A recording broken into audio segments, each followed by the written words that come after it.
Hey, Assalamu alaikum to all of you and welcome to Studysphere. Once again, we are here in front of you. So do like our video, share it and don't forget to subscribe our YouTube channel. Our today's topic is Deixis and its types. Generally ये part है semantics का, that is a branch of linguistics. तो Deixis क्या होते हैं, इसकी कितनी types हैं और further examples के through इसको हम कैसे ज़्यादा बेहतर समझ सकते हैं, आज के lecture में हम ये चीज़ देखेंगे. तो सबसे पहले हम Deixis की एक थॉरोली इंट्रोडक्शन की तरफ जाते हैं.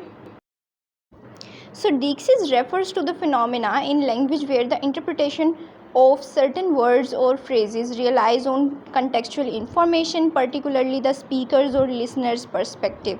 तो वो क्या कह रहे हैं कि Deixis जो है वो ऐसा फिनोमिना है लैंग्वेज के अंदर जिसमें सर्टेन वर्ड्स और फ्रेजेस की जो इंटरप्रिटेशन होती है, जो उनका एनालिसिस होता है या उनकी जो अंडरस्टैंडिंग होती है वो रियलाई करती है, यानी बेस करती है कंटेक्चुअल इन्फॉर्मेशन पे, यानी कि सिचुएशन में वो बात चल रही है और पर्टिकुलरली ख़ास तौर पे स्पीकर और लिसनर के पर्सपेक्टिव पे, यानी स्पीकर कहना क्या चाहता है एंड लिसनर क्या सुनना चाहता है.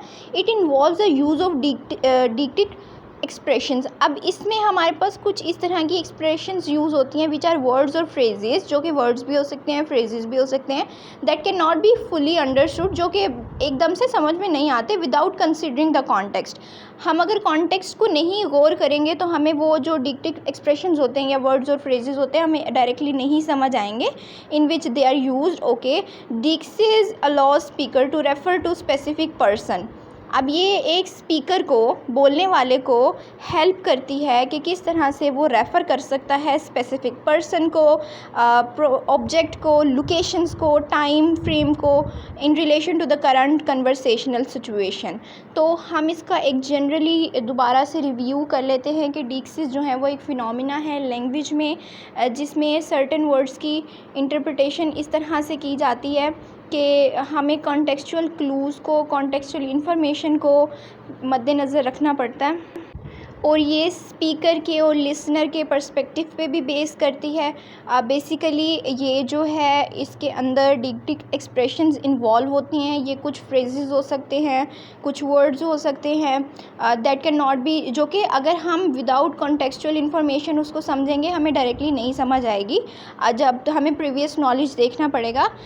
Deixis जो होते हैं वो एक पर्सन को अलाउ करते हैं कि किस तरह से वो रेफ़र कर सकता है किसी भी इंसान को, किसी भी चीज़ को, किसी भी टाइम फ्रेम को, किसी भी लोकेशन को. सो फर्दर हम Deixis के टाइप्स देखते हैं, फिर हमें ये टॉपिक ज़्यादा क्लियर हो जाएगा. हम थोड़ी एग्जांपल्स देखेंगे और फिर ये इंशाल्लाह क्लियर हो जाएगा. Okay, so there are several types of Deixis. बहुत ज़्यादा टाइप्स हैं. नंबर 1 पे हम जो डिस्कस करने लगे हैं इस पर्सन Deixis. पर्सन से ही हमें पता चल रहा है कि कोई इंसान की बात होने वाली है और हमने कहा था कि Deixis जो होते हैं वो स्पीकर रेफ़र कर रहा होता है, तो हमें पता चल रहा है यहाँ पे स्पीकर जो भी वर्ड्स यूज़ करेगा वो किसी भी इंसान को रेफ़र करने के लिए करेगा. It involve the use of pronouns, और हम लोग नेम ऑफ पर्सन की जगह हमेशा नाउन की जगह प्रोनाउंस यूज़ करते हैं. और other expressions to refer to people involved in a conversation, या हम कोई दूसरी तरह के एक्सप्रेशंस हो सकते हैं जो यूज़ करेंगे लोगों को ज़ाहिर करने के लिए, रेफ़र करने के लिए, जो कि उस कन्वर्सेशन के अंदर मौजूद होंगे. एग्जांपल्स इसकी हैं include I, you, he, she, we, it, I, we, you, they, जितने भी होते हैं. The interpretation of these pronouns depend on the identity of the speaker and the listener. अच्छा, अब वो ये कह रहे हैं कि इनकी जो इंटरप्रिटेशन होती है, इनका जो एनालिसिस होता है वो किस पे डिपेंड करता है कि आइडेंटिटी ऑफ स्पीकर क्या है और लिसनर क्या है. यानी हम लोग इसके थ्रू समझ सकते हैं कि स्पीकर कौन था, लिसनर कौन था, तो हम समझ सकेंगे कि स्पीकर ने किसको रेफ़र किया है. तो इससे ये हमारा पर्सन Deixis होता है जिसमें हम लोग किसी भी पर्सन को रेफ़र करने के लिए Deixis एक्सप्रेशंस का यूज़ करते हैं, that are mostly pronouns. Second type of Deixis हमारे पास है वो है स्पेशल Deixis. स्पेशल का मतलब बेसिकली मुकामी होता है उर्दू में अगर आप देखें. This type of Deixis involves words और expressions that refer to specific location, यानी मुकाम, कोई भी लोकेशन, पोजीशन बता सकते हैं, और डायरेक्शंस. एग्जांपल्स इसकी क्या हो सकती हैं कि here, there, this, that, near and far. इससे हमें पता चल जाता है कि कोई भी जिस भी चीज़ के बारे में बात हो रही है उसकी लोकेशन क्या है. और the interpretation of these expressions depend on the physical position of the speaker and the listener, और ये डिपेंड करती है फिजिकल पोजीशन पे, यानी लिसनर कहाँ पे है और स्पीकर कहाँ पे है। तो जो चीज़ स्पीकर के देयर होगी वो लिसनर के हेयर भी हो सकती है, तो ये वो वाला कॉन्सेप्ट है। तो स्पेशल डिक्सीज़ में हम लोग लोकेशन को मेंशन करते हैं, रेफ़र करते हैं। नेक्स्ट टाइप जो हमारे पास है that is temporal deixis. It refers to the use of words और phrases to indicate specific time frames और टेम्पोरल रिलेशंस।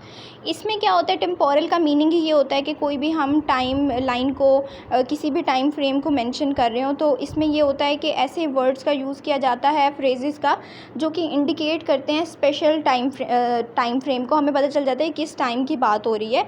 जैसे एग्जांपल्स में आ गया नाउ, हमें पता चल गया ये अभी की बात है। देन तब की बात है, येस्टरडे कल की बात है, today, tomorrow, next week and last year. तो इससे हमें टाइम फ्रेम का अंदाज़ा हो जाता है। And the interpretation of these expression depend on the temporal context of the conversation. और इसका जो ये सारी इंटरप्रिटेशन होती है वो किस पे डिपेंड करती है, कॉन्टेक्स्ट के टेम्पोरल कॉन्टेक्स्ट ऑफ कन्वर्सेशन पे, यानी कन्वर्सेशन जो है वो किस टाइम पे हो रही है, तभी हम जो है वो टेम्पोरल डिक्सीज़ को यूज़ कर सकेंगे। हमें पहले टेम्पोरल कॉन्टेक्स्ट पता होना चाहिए। फोर्थ टाइप ऑफ डिक्सीज़ हमारे पास है discourse deixis. This type of deixis involves expressions that refer to the part of the ongoing discourse और कन्वर्सेशन। डिस्कोर्स का बेसिक मीनिंग ही होता है गुफ्तगू, यानी किसी भी कन्वर्सेशन की बात हो रही है तो इसके अंदर क्या होता है कि ये जो डिक्सीज़ है इसमें इन्वॉल्व होती हैं ऐसी एक्सप्रेशंस जो कि part of on going conversation बताती है। यानी अभी जो हमारा ऑर्डर होता है ना कन्वर्सेशन का, उसको आप क्रॉनिकल ऑर्डर भी कहते हैं, हमें वो पता चलता है कि जैसे अभी नीचे एग्जांपल्स में इन्होंने दिया हुआ है कि एज़ आई मेंशन्ड बिफोर। अब बिफोर से पता चल रहा है कि पुरानी बात हो रही है, तो हमें इससे पता चल गया कि ये पहले मैं कह चुकी हूँ, यानी मेरी जो डिस्कोर्स का ऑर्डर था ये पहले बात डन हो गई है। Then previously and following that, इससे आगे की बात समझ में आ रही है कि पीछे मैंने ये कह दिया है। And the interpretation of these expressions realise on the specific information mentioned earlier in the conversation. और इसमें ये जो सारा डिस्कोर्स है, ये वाले डिक्सीज जो हैं वो डिपेंड करते हैं कि जो भी हम स्पेसिफिक इन्फॉर्मेशन प्रीवियसली डिस्कस कर चुके होते हैं ये उस पर रियलाई करता है। Fifth one is social disease. It involves the use of words or expressions that indicate social relationships, यानी social relationships बताते हैं, status बताते हैं और roles। एग्जाम्पल जिसमें होती हैं sir, madam, doctor, teacher and boss. इससे हम लोगों को आपस में दो स्ट्रेंजर्स का रिलेशनशिप पता चल जाता है। अगर वो कहीं जॉब कर रहे हो या कहीं पे अगर हम हॉस्पिटल जाते हैं तो हमें पता है कि ये हमारे डॉक्टर हैं, हम इनके पेशेंट हैं। तो ये सारा सोशल रिलेशनशिप्स जो डिक्सीज बिल्ड करते हैं ये वो हैं। और इनकी जो इंटरप्रिटेशन है it depends upon the social context. यानी अगर मैं हॉस्पिटल में गई हूँ तो ऑब्वियसली मुझे वो वाला कॉन्टेक्स्ट अप्लाई करके देखना पड़ेगा कि मेरे आगे मेरा डॉक्टर है या मेरी नर्स है, and the relationship between the participants, और हमारा आपस में रिलेशनशिप क्या है। तो ये हमारे पास फिफ्थ टाइप ऑफ डिक्सीज थी। So after discussing all those 5 types, it's important to note that diseases can vary across languages and cultures। यानी ये different हो सकते हैं different languages में, different cultures में, because different languages और cultures में we have contextual factors and cultural norms, यानी जो आइडियल्स होते हैं हमारे, तो ये इन्फ्लुएंस करते हैं हमारे डिक्टिक एक्सप्रेशंस को। दैट इज़ वाई ये मुख्तलिफ टाइम स्पैन में या मुख्तलिफ प्लेसेस पे ये डिफरेंट हो सकते हैं। So that was what we have from today's lecture. So if you do like this lecture then give a huge thumbs up to this video and share it to your friends and your all the students if you want. Till the next video uploaded, stay connected, stay together. Thank you so much for watching this video.